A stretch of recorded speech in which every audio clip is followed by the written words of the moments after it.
Hello, welcome to all to our channel BioBook. Today I am going to explain about a very important topic in biotechnology, that is restriction enzymes and recombinant DNA, right? So what are restriction enzymes? Who discovered restriction enzymes and what are the functions of restriction enzymes? In the year of 1963, scientists Arbor, Smith and Nathans, they discovered for the first time these enzymes. They are called as restriction enzymes. So while they are doing experiment on Escherichia coli bacteria, and they found that bacterial colonies are not growing properly. So the reason behind that is, what they found is, some of the enzymes in that bacteria, they restrict the growth of the bacteria. And what those enzymes are doing, one of the enzyme, it is adding methyl group to the DNA, so that bacterial growth is not happening. And the second type of enzyme, it cuts the DNA. So whenever DNA is going to cut, then what happen? The cell is not able to reproduce or replicate, right?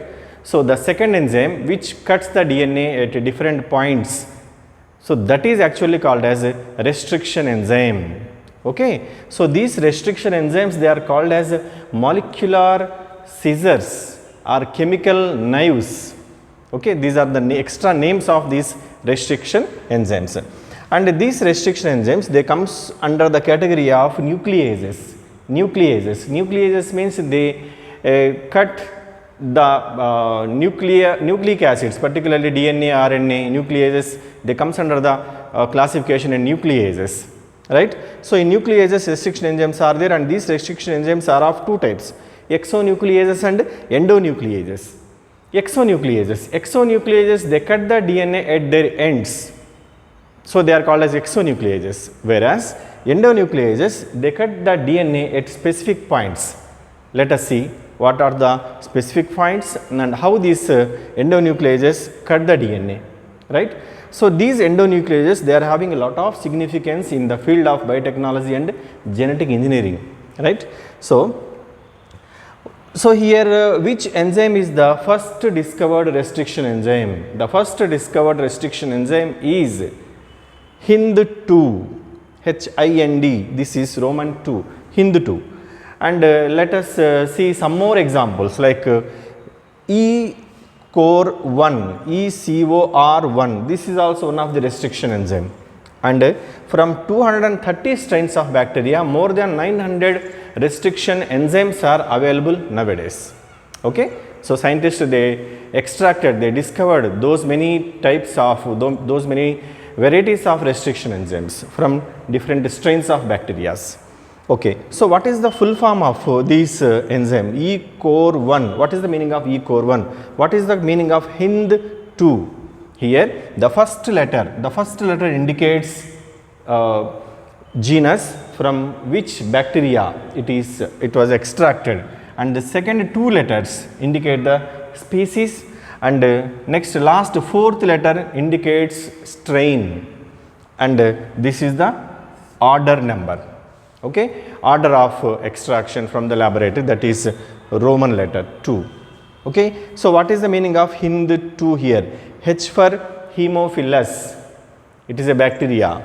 IN matlab ki influenzae, Haemophilus influenzae. D for strain, and 2 is its number, right? And let us take another example, ECOR1. ECOR1 means E for Escherichia, CO for coli, Escherichia coli, R for strain, and Roman 1 is number.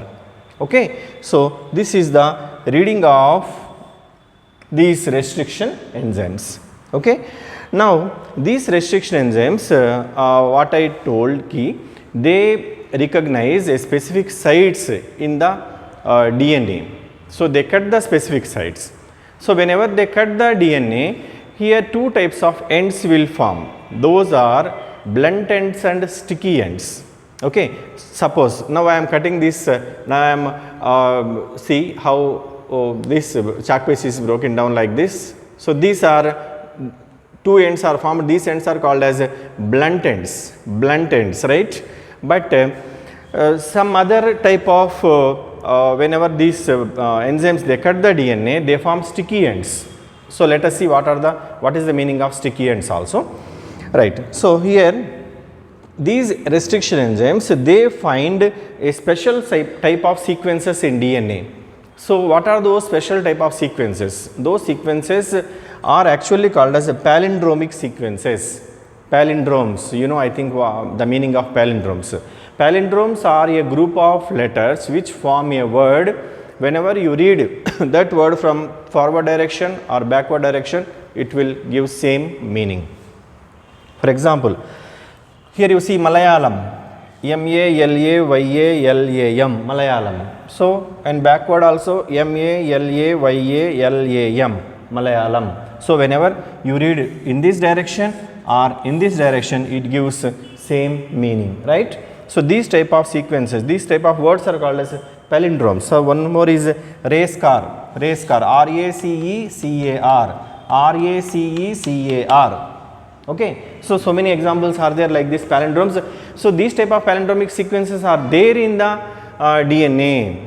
So we know that DNA, it is having nucleotides, and the nucleotides they are made up of it like with nitrogen bases like adenine, thymine, cytosine, guanine, right.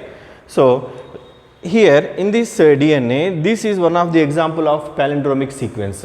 So DNA is made up of with two strands, two polynucleotide strands, right. So in those two polynucleotide strands, see one strand with GAATTC and the opposite strand, when you read from opposite direction, GAATTC, right. So this is 6 nucleotide base pair. So here 6 nucleotide base pairs are there, and this is one of the best example for palindromic sequences, right. So here these restriction enzymes, they find these type of palindromic sequences, and they cut exactly particularly in between guanine and adenine. Wherever guanine and adenine are there, so in that spaces, these enzymes, these restriction enzymes, they find and they will cut the DNA at that particular spaces. So whenever they cut these spaces, then what happen? You can see sticky ends. Now let us take an example here. So in this diagram, you can see very clearly. So this is, for example, vector DNA, and this one is a foreign DNA. So what is our intention? Our intention is to join both the DNAs. What are the both DNAs? Vector DNA and foreign DNA. And vector DNA, it consists of, this is the palindromic sequence, and foreign DNA also having this palindromic sequences. So now this ECOR1, Escherichia coli strain R1, this enzyme, it identify the regions wherever G and A are there, like this you see here also GA. So there it made cuts. The hydrogen bonds between these two strands also going to be cut. Then in the next step, you can see here, these are the sticky ends. Okay, this is the sticky end of vector DNA, and this is the sticky end of foreign DNA. And now what happened in the next step? DNA ligase, one of the enzyme which ligate these two sticky ends. Okay, whenever here DNA ligase is there, then these two sticky ends, they tightly attached with each other like this. Okay, now this is called as recombinant DNA or rDNA. In shortcut, we can say like rDNA, or in full form we can write as recombinant DNA also. So like this recombinant DNA formed with the help of these restriction enzymes, right. So this is about restriction enzymes and how the recombinant DNA is forming with the help of restriction enzymes. Thank you so much.